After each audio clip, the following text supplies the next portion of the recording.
everybody, and welcome to Taking Control, the ADHD podcast on rashpixel.fm. I'm Pete Wright, and right over there is Nikki Kinzer. Hello. Hello, Nikki. I feel like I should be in a tunnel. Hello. How is your fall? Well, it just started. It's all good. It just got like cold. I know. Did you notice right? that? Like Yeah. I'm already wearing like sweatshirts. I know. And sweaters.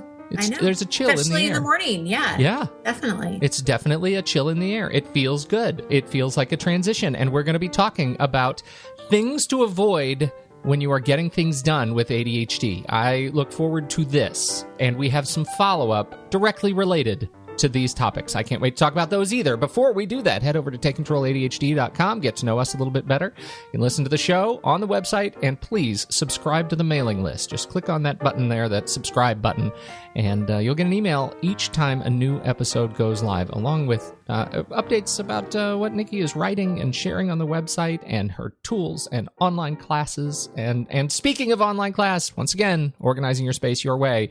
Get it now, and I'll tell you why. Because then you'll be so ready for the next one that's coming soon. Yes. You hear what I did there? I just teased it. know. I'm so excited. You did like a little teaser. It was a teaser. That's awesome. Well, and I'm going to give another teaser. Do it. Pete is going to still be a part of this bonus. He's going to be a part of it. Yeah, it's going to be good. Oh, it's good. I look forward to this one, and we've been talking about that this morning. I can't wait to start putting these pieces together and getting them out there for everybody to learn and enjoy. Yes. Okay, so we've got some follow-up. The first is actually, I think it's for me. I think it's targeted at me because I was not bullish. I was, dare I say, a bit bearish on the bullet journal. And, it's funny. We've gotten a number of emails over the last couple of weeks that really highlight for me this experience that about how broad the spectrum really is of ADHD impact for people, right? We've got people who are dealing with these, impulsivity issues, dealing with detail and focus issues, dealing with hyperactivity issues, dealing with hyperfocus issues. And it really impacts us in such unique ways that it's important for me to remember my bias is highly personal based on my experience. And so we got a great email from Kim, who is a grad student, and she wrote a fantastically positive, energetic, and nice email encouraging me to revisit the bullet journal, because the bullet journal for her is fantastic. And she talks about the how she has simplified the system, that it is a system that effectively combines habits and tasks and calendar and notes and long-term planning all in a single place. And her note here, I think, is really important, that when she was using digital tools, she had to have separate apps for keeping track of each of those things and additional apps for other type of information like shopping list and health tracking, etc. And so using those apps for her, she says, there's no single place where I could see a complete picture of my day. And I had to remember to use each app every day. I think that is a central point around digital tools, finding the right one that does enough of what you need to do to see all of your day. I have to admit, my bias got in the way, and I forgot to mention that the bullet journal has a real strength here because it is so customizable and you can simplify it. I stand by my contention that it is for some who are dealing with ADHD, myself included, having to deal with the maintenance each week, each day, each time you set up a new journal is troublesome for me. And what Kim says is it is absolutely not a problem for her. And she says, give it a shot, and at least see how well you can simplify it to capture the stuff you need. And like you said, we talked about this I think it was just last week, about using the bullet journal for a health system and how well that can work as a focused piece, a focused storehouse of information that's important to you. That's where the bullet journal is a real strength. So definitely give it a shot and see if it works for you. Absolutely. Well, and you may want to put in the show notes, too, that article that we talked about last week, just so people can see another way of using the bullet journal that might help them, in that health and nutrition aspect as well, and maybe transfer that somehow, to daily living as well. So, yeah absolutely. Right. And I always say, if you have something that works, don't change it. Don't feel the need to change it. Yeah. There's so many different options out there. And I think the key is finding finding something that works for you. So kudos to her. I'm glad that she wrote in and absolutely and talked about it that way. And for not being a jerk. You know, so many people who disagree on the internet just yell and scream that bullet journal's best, bullet journal's best. She wrote a really compelling argument for giving it a shot. And, absolutely. You know, I think it's she is right. She says here, I think people might benefit from hearing a more positive review on it of it on the show. Well, here you go, Kim. Give it a shot. The bullet journal works. So there you go. There you go. What else do we have? All right. Well, we have another follow-up, and it's about you too, Pete. Your 25 pull-ups. Yes. Yeah. No, this was. I love this bit of follow-up because I feel like it. I mean, it is exactly what I was talking about last week. It is. It's on the nose. Yes, it's exactly what you were talking about. And what's so ironic to me is that she talks about Gretchen Rubin, which I'll talk about in just a second. And I had just listened to an interview with Gretchen Rubin talking about this specific thing. So, I mean, gosh, when that happens twice in a week, you know, this is something to pay attention to. Yeah. So this was her email. It says, "Hi, Pete and Nikki." And this is from Susan. "When I was listening to Pete talk about his problem with not continuing his pull-ups, it made me think of a quote from Gretchen Rubin about the danger of a finish line. She says in her book, Better Than Before, a finish line marks a stopping point. Once we stop, we must start over. And starting over is harder than continuing." So true. "The goal of 25 pull-ups was motivating, but once the goal was reached, there was nothing to sustain the habit he was trying to create. Instead, she suggests that the reward for a good habit is the habit itself. So maybe Pete, listen up. You could reframe the pull-up challenge to see how many days in a row he can do 25 pull-ups, or shoot for increasing the number of pull-ups. Just a thought." Wonderful thought, Susan. So, Pete, we are going to be following up with you on your 25 pull-up challenge. Well, and to that point, I think we were talking about this last week. That's really the strategy that I mentioned and have employed, because I have to reframe not just about pull-ups, but about overall fitness and about maintaining like heart rate and recovery time and those sorts of things that are more important to me than just a number. But really identify a behavior more than a as Gretchen and as Susan says, a finish line. Yes. That's great. Yeah, it really is. And it, is interesting because, like I said, I was listening to her interview, and she talked specifically about building new habits and how attaching a reward for them is also not a good idea.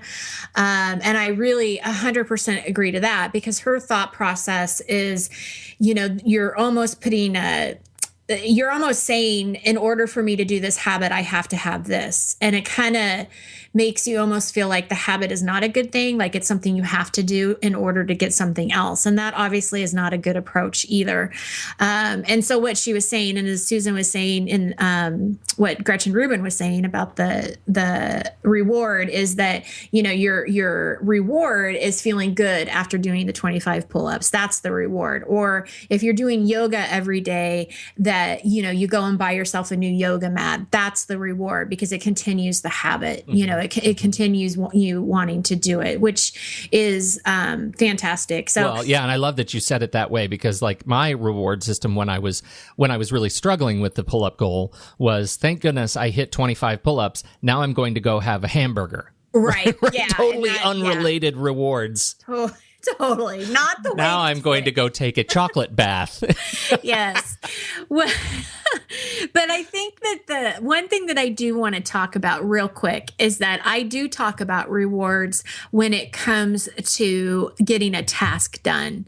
And so I think there's a difference, in my opinion, between rewarding yourself on getting something done that you've been avoiding or procrastinating, versus really trying to do a new habit, because the habit is ongoing. A task is something that is done, and then you don't have to think about it again. So I'm still a proponent that if you need to, you're getting your garage organized, that you should reward yourself, not only at the end, but through the process of these little achievements that you make, and recognize that you're doing a good job. And so maybe that is getting your favorite coffee, or going out to dinner with a friend, or whatever it is. I do still like that philosophy.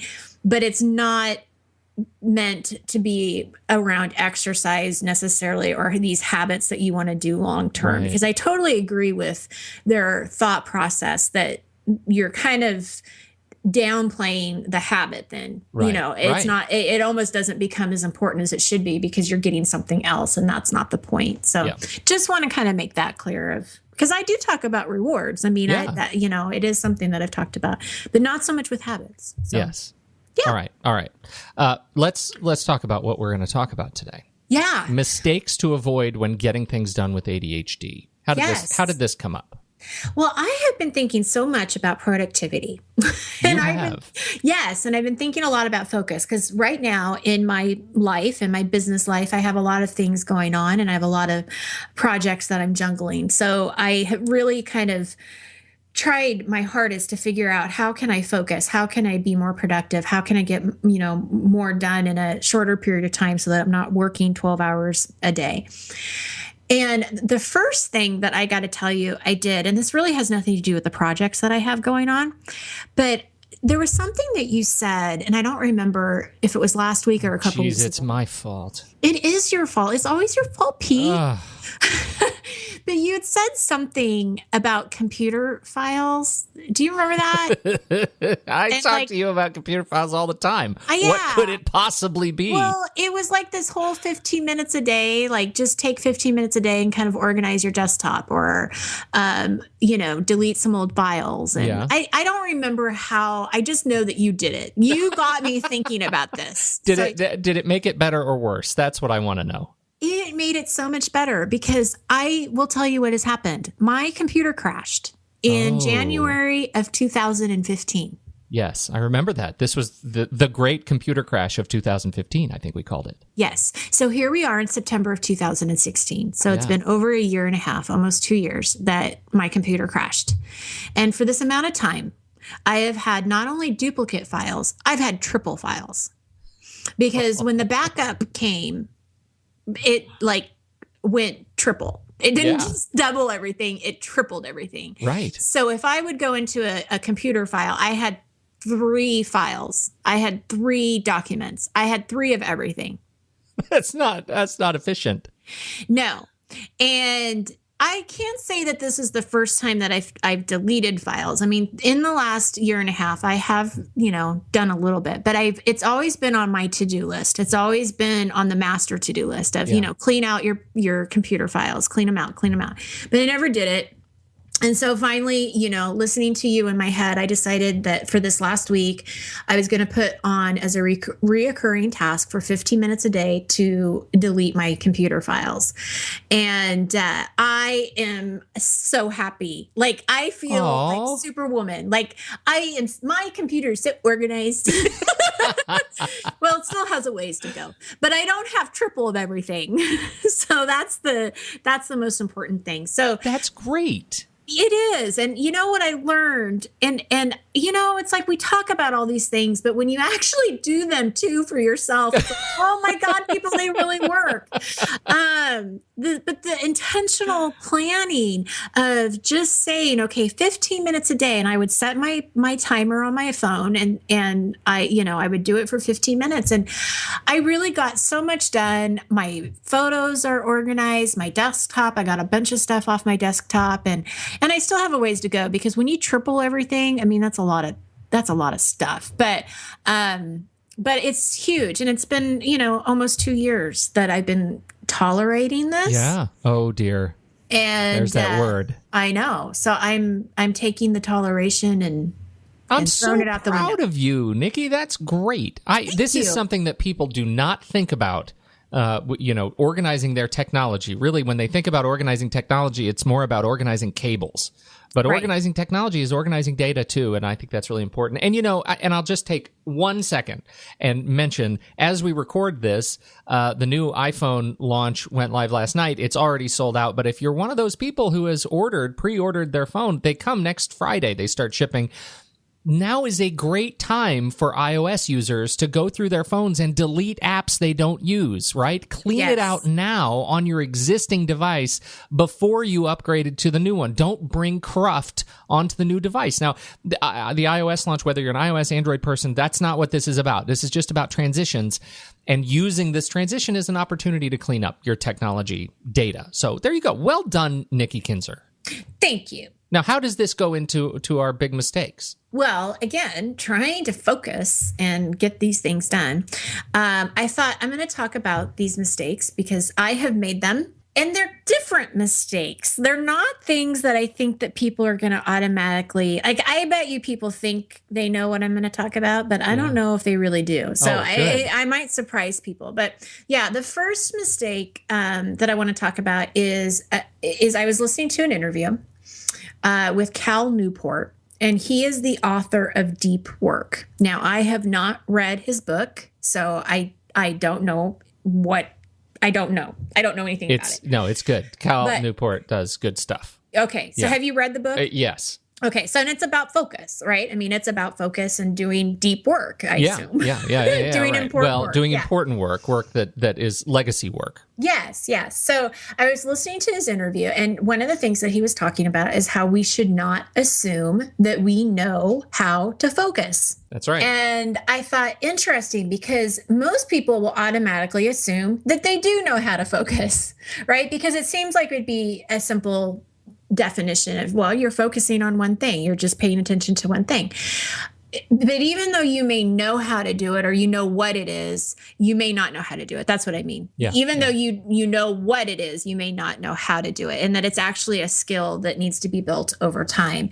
And he's talking, this interview that I was listening to was not even it wasn't towards the ADHD population. I mean, it was just towards everybody that wants to focus. So I'm thinking, if he's telling the general population how hard it is to focus, I'm thinking, well, gosh, my clients and people who listen to us, I mean, it's got to be 5 to 10 times harder for somebody with ADHD to focus, right? And to build this skill. And that I love that you said that, because that's really his whole focus is on, is making, I think, essentially an assumption.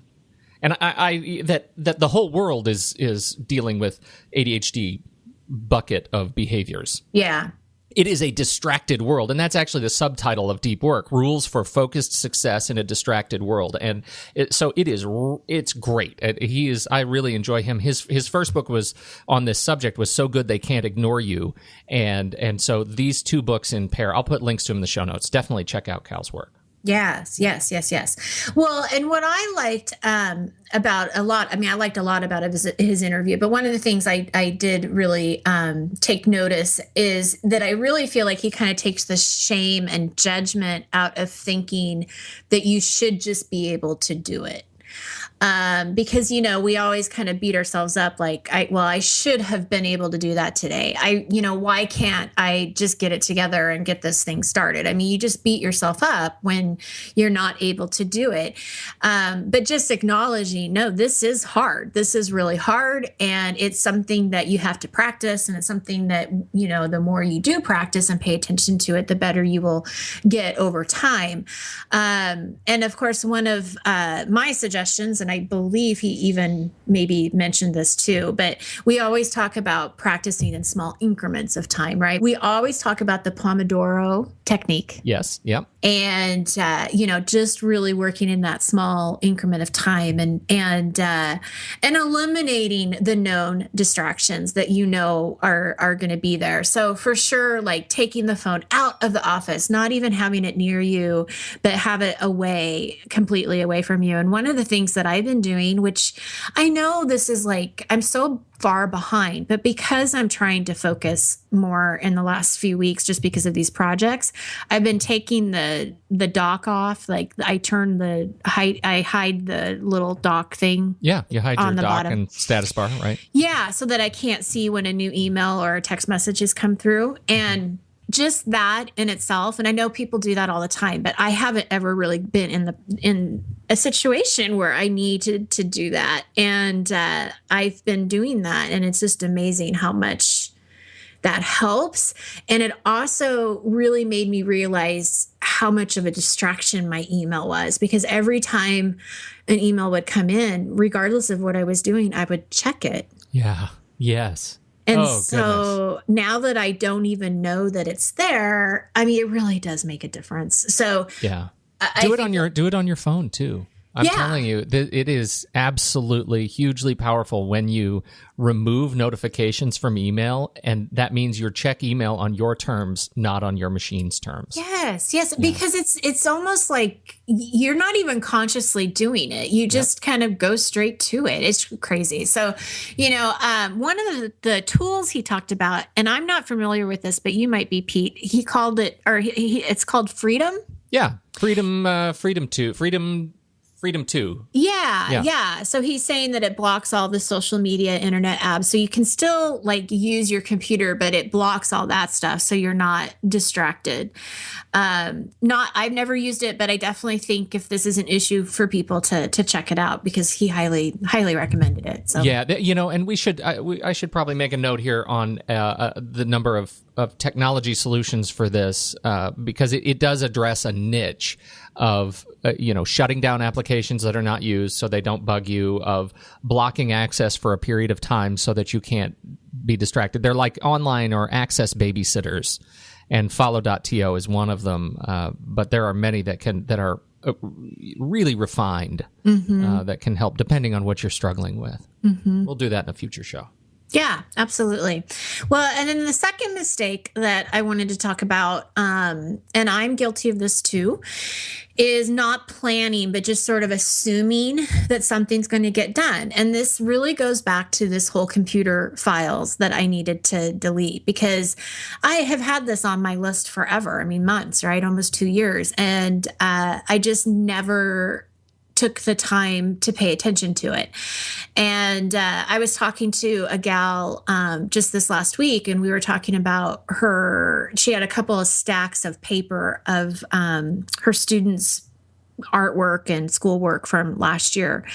And she was kind of beating herself up here because, here it is, the end of the summer, new school year has already started, and she still needed to get through this paper. And so we talked about how to get through that, and not just kind of assuming it's going to get done this weekend, because as we know, we're going to find something different to do.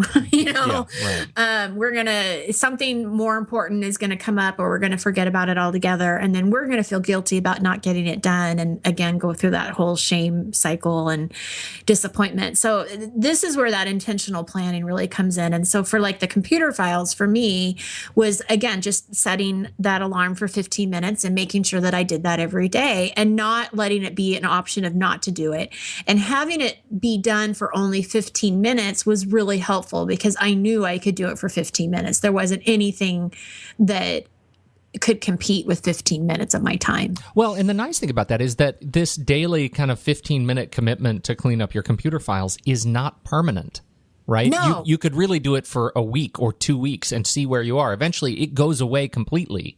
Absolutely. And I think that's one of the things that when you plan for these kinds of tasks, there's a sort of fear or judgment or, paranoia that, goodness, if I add this to my daily task list, it's going to be there forever. Right. And I don't want to block out that time forever. That's not true. You can be strategic about it.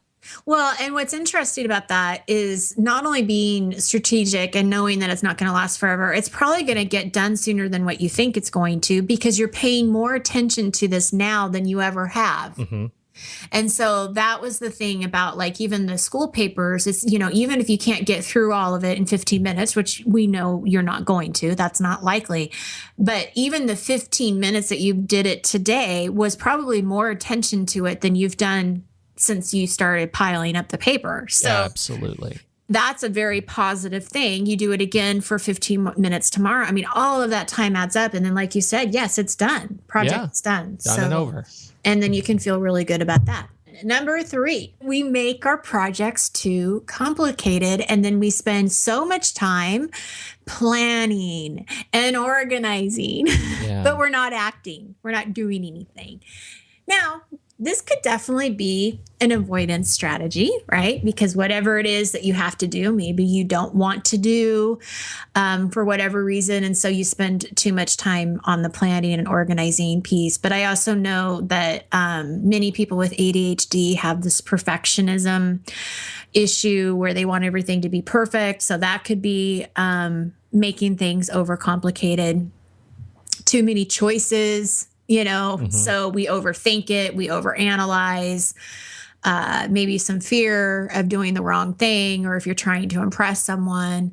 All of these things can be an issue, and it's a mistake, when it comes to just getting things done. We have to simplify. Have you heard of Zig Ziglar? Do you know who Zig Ziglar is? Oh, of course, okay. Yes. So Zig Ziglar, he is the thing, he's a guy that has a lot of sayings, right? Yes, he speaks in metaphor. And I retain very little of Zig Ziglar because it all sort of blends into metaphor. But there is one that sticks with me, and it's about biscuits and cooking, right? So when you cook biscuits, you put them in the oven, you put the dough in the oven, and then they hunker down and squat before they puff up, right? I never knew that about biscuits. That's a thing. And if you do it wrong, if you screw up, you'll cook the biscuits in the squat. Yeah, and you don't want to get cooked in the squat because then you just end up with these little pucks that have never puffed up and gotten big. So don't get cooked in the squat. And I think about that all the time, and it all relates to exactly what you're talking about, making things too complicated, or to look at it a different way, to start the work while the project is still too complicated. Because generally what that means to me is I have not taken the project and looked at it in its most simplest fashion. Right. Breaking it down to its most simple components. And the squat place is a bad place to be. Don't get cooked in the squat. That's right. I get cooked in the squat. You want to puff up. I want to puff up. Yeah, I want to puff up and get joy out of the things that I'm actually checking off the list. Yes. Okay, I'm never going to look at a biscuit the same way. As you should not. Biscuits deserve more. That's right. Well, and it's just too easy to overcomplicate. So yeah, I think that taking a step back, and especially if you're noticing that this might be happening, even with the current project that you're doing right now, but taking a step back and just reviewing, what is your real goal for this project? What's your real vision? And hopefully it will change a little bit by listening to this, and understanding that maybe you are making things a little bit more overcomplicated. Limit your choices if you can, cut, eliminate whatever you need to do, the extra steps that aren't necessary, figuring out really what's important, setting a deadline. I know sometimes fake deadlines are worthless for a lot of people because they know they're fake, but having something, there's still something to say about just having a deadline and knowing that that's what you're going for. Right. So trying to, whether that's a deadline on making a decision or a deadline of when you want something done. I'm working with a client right now who is working on her portfolio, and she's put a deadline to the end of September. That is not a real deadline. She could certainly go into October, but that's what we're working towards. That's what we're working together, is to make sure that this gets done by the end of September. So that's where a coach can definitely help, is setting that and keeping you on track. But, that can make a big difference. Getting support. Whether it's a coach or a spouse or a coworker, or if you're a student, having another student help you, and not only help you with keeping you accountable, but helping you break down the project, helping you simplify it, because they may be able to see it in a different way. And delegating, right? That can be eliminating some of those extra steps. We try to do it all, and sometimes we don't have to. So that could be a solution to trying to simplify things a little bit. Right. Not going for perfect, but going for good enough. I know that is hard. It's hard for me to say, because I really do, every product I put out there, I want it to be perfect. But at some point you have to draw the line and just say, okay, I'm really proud of this. I've done everything I can, and now I need to let it go, and know that you always have room for improvement. You can always change it or tweak it later if you need to. But it's a fine line, right? Of not letting, doing your best work, but not letting perfection stop you from going forward. That happens to me all the time. It's hard. And it's vapor lock. It's terrible. Yeah, it's hard. I mean, it's hard to pull the plug and say, okay. I mean, even these courses, the Organizing Your Space Your Way course, it was hard to say, okay, let's launch it. It's ready. Yeah. Because you're still like, oh, but I could do this and I could do that. And it can be ready before you are. That's the trick. Yeah, right. All right. There you go. I like it. This is so nice, Nikki Kinzer. Well, thank you, Pete Wright, and your biscuit analogy. Yeah, you're gonna be saying that a lot. That's right. Yep. Yes, you are. Yep. Thank you, everybody, for downloading and listening to the show and listening to our biscuit and other cooking analogies. We sure appreciate it. And I think that's it. We're going to put a fork in this one. And now I mean it as a cooking analogy. I know you do. Yes. We're officially done. Thank you again. Find us and Nikki's tools, TakeControlADHD.com. Follow us on Twitter and Facebook at Take Control ADHD. And we'll see you next week, right here on the ADHD Podcast.